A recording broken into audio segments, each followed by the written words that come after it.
Hi everyone, welcome back to another video from Crazy Gamer. Today in this episode we will be learning how to log out from Farm Heroes Saga on your Android device.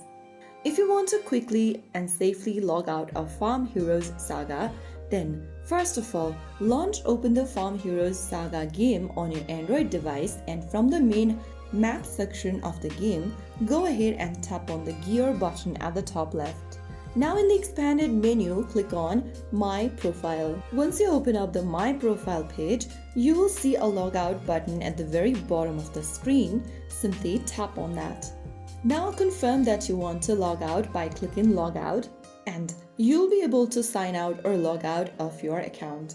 Your connected login method will be disconnected from your account from the current device.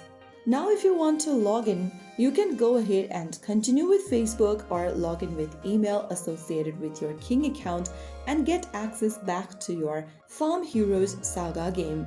So that's how you can easily and safely switch between accounts or give your device to someone else without risking your game progress by simply logging out.